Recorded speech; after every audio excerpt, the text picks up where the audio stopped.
Nestled amidst the Himalayas, Gilgit Baltistan is a land of breathtaking beauty. Towering peaks pierce the sky, while crystal-clear rivers carve through verdant valleys. The people of this region are known for their resilience, their warmth, and their unwavering courage. For centuries, they have navigated the treacherous mountain passes and defended their homeland with valor. But their story is not just one of majestic landscapes. It is also a story of a struggle for justice, a fight for identity that continues to this day.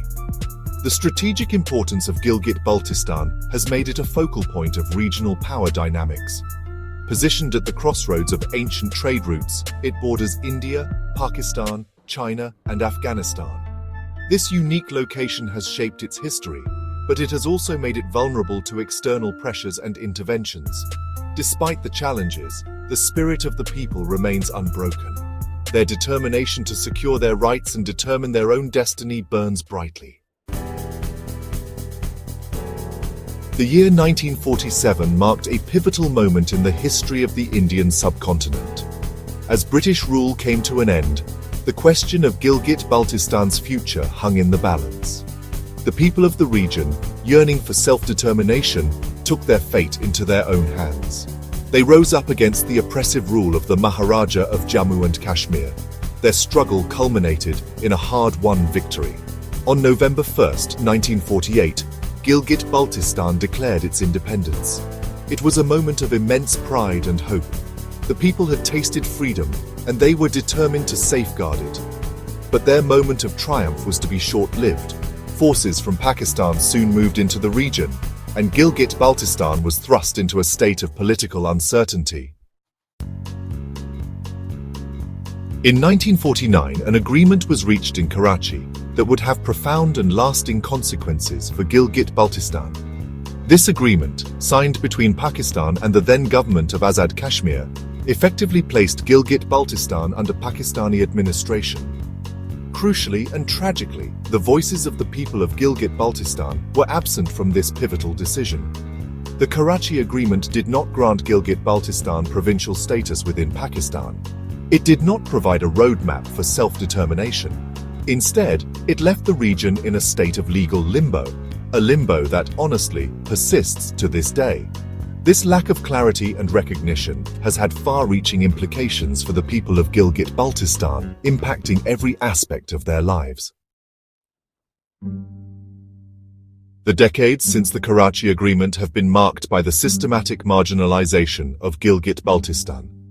The region has been denied basic rights and representation. Its resources have been exploited, and its people have been denied equal opportunities. The absence of provincial status has meant that Gilgit Baltistan has not had a voice in its own governance. Decisions about the region's future are often made in Islamabad, with little understanding of or regard for local needs and aspirations. This has resulted in policies that often fail to address the unique challenges faced by the people of Gilgit Baltistan. The lack of job opportunities and the scarcity of investment in education and healthcare have, unfortunately, taken a toll on the region's development. Gilgit Baltistan is rich in natural resources. Its mountains hold vast reserves of minerals and precious metals, and its rivers offer immense hydropower potential. However, instead of being used to uplift the local population, these resources have become a source of exploitation. Powerful corporations, often with close ties to the military, have moved in, acquiring large tracts of land and extracting resources with little benefit to local communities. This exploitation has had devastating consequences for the environment and the livelihoods of the people. Forests have been cleared, rivers have been polluted, and traditional grazing lands have been seized. The people of Gilgit Baltistan, however, have not remained silent. They have organized protests, launched legal challenges, and risked their safety to defend their land and their resources. Their struggle is a testament to their deep connection to their environment and their refusal to be dispossessed. In the shadows of towering peaks, a different kind of exploitation festers, one that is both systematic and deeply entrenched. The story of the Green Tourism Company stands as a stark example. Closely tied to Pakistan's military establishment, This company has seized control of common lands, local resorts, hotels, and even protected national park territories in Gilgit Baltistan, often without consultation, consent, or benefit to the local people. Illegal leases and mining permits are routinely granted to outsiders, bypassing democratic processes and community consensus. Such actions violate United Nations Security Council resolutions on Kashmir and contradict Pakistan's own constitutional stance on the region. Yet the pattern persists. Worsening this injustice is a demographic imbalance. Over 85% of the bureaucracy in Gilgit Baltistan is staffed by officials from other provinces, primarily Punjab, many with military backgrounds. These non-local administrators hold disproportionate power over the region's internal affairs, sidelining local voices and eroding self-governance. Despite a population of 2.2 million, Gilgit Baltistan is carved into 3 divisions and 14 districts, an administrative maze that burdens the region. For comparison, a megacity like Karachi, with many times the population, operates with fewer divisions. The budgetary consequences are severe.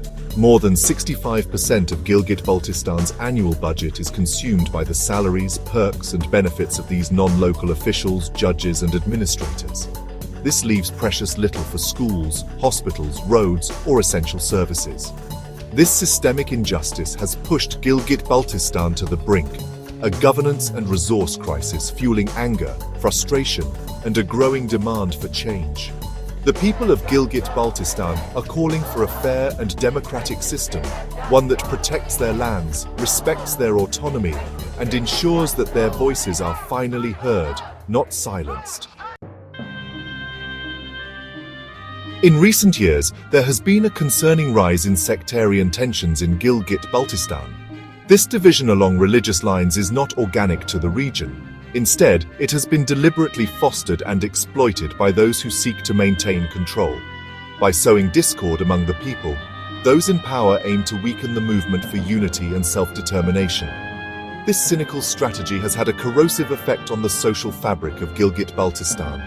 It has led to mistrust, fear, and violence, undermining the spirit of tolerance and coexistence that has long characterized the region. The people of Gilgit Baltistan, however, are increasingly recognizing these divisive tactics for what they are. They are working to bridge religious divides and rebuild the bonds of community that have been frayed by years of manipulation.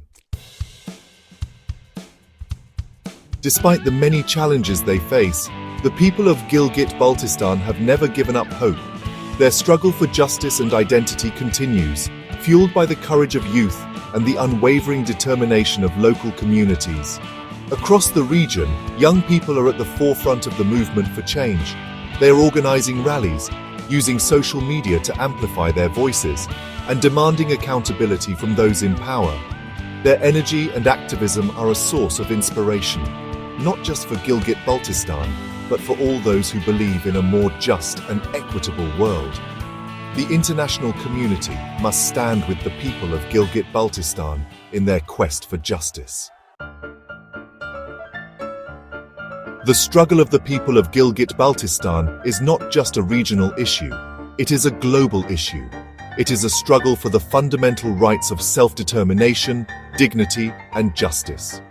The world cannot remain silent as an entire people is denied their basic rights and freedoms. The international community must demand an end to the exploitation of Gilgit Baltistan's resources and the suppression of its people's voices. We must amplify the voices of the brave individuals and organizations working tirelessly to bring attention to the plight of Gilgit Baltistan. Their struggle is our struggle. Their fight for freedom and justice is a fight for the very principles of human rights and equality that should bind us all. Let us stand in solidarity with the people of Gilgit Baltistan and work together to ensure that their voices are heard, their rights are respected, and their future is secure.